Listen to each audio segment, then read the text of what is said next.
आज हमारे साथ हैं अमित ओला और कांग्रेस उम्मीदवार हैं। उपचुनाव के लिए इन्होंने फार्म भरा है। आइए बात करते हैं कि आज किस तरह से देखते हैं सर, आने वाले जो चुनाव है उसमें किस तरह की रणनीति रहेगी कि विजय प्राप्त हो। हमारी रणनीति तो बहुत समय से जैसे चलती आ रही है, लोगों से जुड़ाव है। कोई हमें आखिरी दिन दौड़ भाग की आवश्यकता नहीं पड़ती, क्योंकि हम हमेशा ही मिलते रहते हैं, गाँव में जाते रहते हैं। तो अपना कार्यकर्ता भी पूर्णतः सारे समय सक्रिय रहता है, तो कोई ऐसी नई वो करने की अपने को आवश्यकता नहीं है। हाँ, एक बार जरूर सबके पास जाके एक बार फॉर्मली वोट की अपील करेंगे। काफी वर्षों से आप अपना पूरा परिवार जो राजनीति में है, तो कितना लाभ मिलेगा इस चीज से और आने वाले जो चुनाव है उसको विजय में परिवर्तन किया जाएगा। निश्चित ही एक जो श्री श्यामोला जी की, मेरे दादाजी की जो किए हुए काम है, जो उनसे जुड़े हुए लोग हैं, जो उनकी छवि थी, और उसके बाद पिछली 4 बार से मेरे पिताजी विधानसभा में रहे और लोकसभा में हैं, जो उनकी छवि है, उनके किए गए काम है, उनका अवश्य मुझे लाभ मिलेगा। और उनसे जो लोगों का जुड़ाव है, जो बड़े बुजुर्गों का है, उनका आशीर्वाद मेरे साथ रहेगा। सर हल्का सा जो पूरा जो विधानसभा में घूमे हम, तो वहाँ ये देखने में आया कि मैंने आपके दादाजी का भी इंटरव्यू लिया था, पिताजी का भी, और आज आपका ले रहा हूँ। तो वंशवाद जो जरूर ये हावी हो रहा है, लोगों का कहना है ये इस तरह का, क्योंकि कहाँ तक सच्चाई है ये। देखिए, अगर जिसको कोई कमी नहीं मिलती, कोई गलती नहीं निकाल सकता, कोई गलती की हो, कोई इस लायक हमने कोई ऐसा काम किया हो कि भाई नहीं, हमको चुनाव नहीं लड़ना चाहिए, तो जरूर जिनके पास ये मुद्दा नहीं है, कोई और मुद्दा नहीं है, ना नीतिगत कोई मुद्दा है, वो जरूर ये बात कह सकते हैं, अन्यथा ये बात कोई और नहीं। सर पूरा जो मुद्दा रहेगा वो क्या रहेगा, पूरे जो चुनाव लड़ा जाएगा इन मुद्दों के ऊपर लड़ा जाएगा, जो विकास के साथ साथ ऐसी कौन सी जो जो कमियां हैं वो यहाँ की जाएगी। देखिए, हम तो सदैव विकास के बारे में ही बात करते हैं कि हमने ये काम किया है और हम इन्हीं कामों को आगे बढ़ाएंगे। दूसरी बात है, हम एक स्वच्छ राजनीति, ईमानदार राजनीति में विश्वास रखते हैं, जिसमें किसी के प्रति कोई द्वेष नहीं होता, कोई हम किसी आपराधिक तत्व को बढ़ावा नहीं दिया आज तक इतने सालों में। यही हमारी राजनीति का मूलभूत है और हम इसी को फॉलो करते रहेंगे। साथ के साथ हम ये देखेंगे कि भाई लोगों को ये भी अवगत कराएंगे कि बीजेपी की सरकार है, इन्होंने पिछले 1 साल में जो इनको सरकार बने हो गए झुंझुनू में क्या करके दे दिया। ये अपने विकास के नाम पे आए, उस पर हम बात करेंगे, मुकाबला करेंगे। परंतु ये विकास पे आते नहीं है, ये तो बांटने की बात और सामाजिक या धार्मिक बंटवारे की बात पे आते हैं। उसका हम पुरजोर विरोध करेंगे और सबको हम साथ लेके चलेंगे।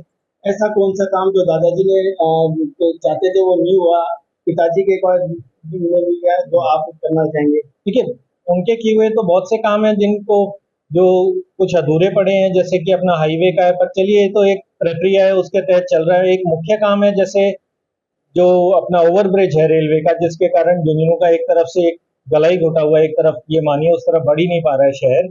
उसका एक मुख्य कारण, पहले तो ये कहते थे कि नहीं रेलवे से बजट नहीं आया। अब विजेंद्र ओला जी आदरणीय सांसद बने, तब उन्होंने संसद में प्रश्न लगाया तो पता चला जी ये तो राज्य सरकार को इसकी कार्य योजना भेजनी है 4 लेन करने की।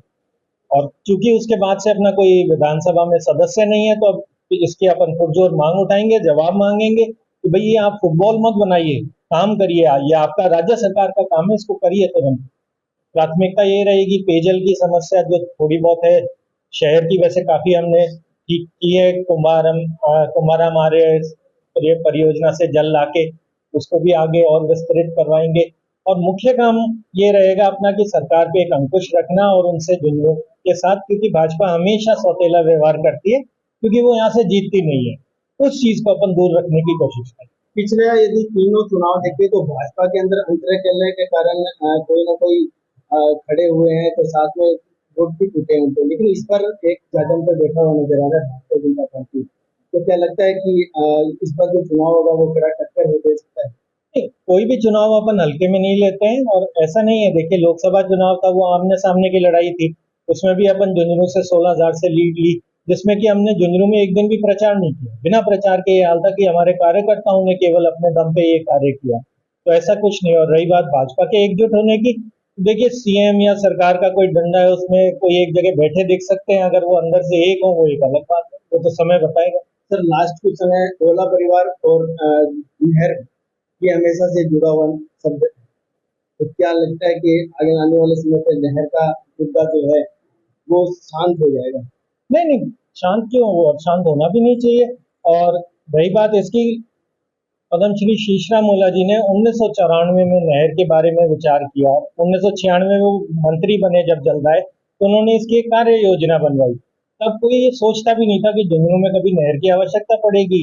100 फुट पे पानी था, सबके बढ़िया नोजल चलते थे, किसी को चिंता ही नहीं थी। उनकी दूर की सोच थी, उन्होंने किया। अब वो कार्य योजना बनी हुई को केवल इसलिए कि भाई वो श्रेय ना चला जाए कि नई एमओयू बनाते हैं, वो दिखाते नहीं है। फिर हरियाणा कहता है कि जी बचा हुआ पानी देंगे, फिर ये कहते हैं कि उत्तराखंड में कोई डैम बनाएंगे तब होगा। ये सब अनर्गल बातें। पुरानी एमओयू बनी हुई है, रिपोर्ट बनी हुई है, उसकी लागत केवल जो जितने सालों में बढ़ी है वो करके और तुरंत कार्य हो सकता है। इनकी तीनों जगह सरकार है, हरियाणा, राजस्थान और केंद्र में। कौन रोकता है? आप करिए, अब सब लोग आपका साथ देंगे। तो ये राजनीति का विषय है, बीजेपी ने इसको बना रखा है जो चुनाव में लाके करती है। काम इन्हें करना है, सरकार इनकी है। हम तो सहयोग कर सकते हैं, हम तो, और ये नहीं करेंगे तो हम सवाल उठा सकते से लास्ट क्वेश्चन है, ये जीत के लिए हैं। कितने आस पास? पूर्ण आशा। ये थे अमित औला, कांग्रेस से यहाँ उपचुनाव में उम्मीदवार हैं और जीत के लिए एकदम आश्वस्त है, और जो मुद्दा बताया है वो विकास को लेकर ये पूरा चुनाव लड़ेंगे। विजय चौहान, राजस्थान तक, झुंझुनू।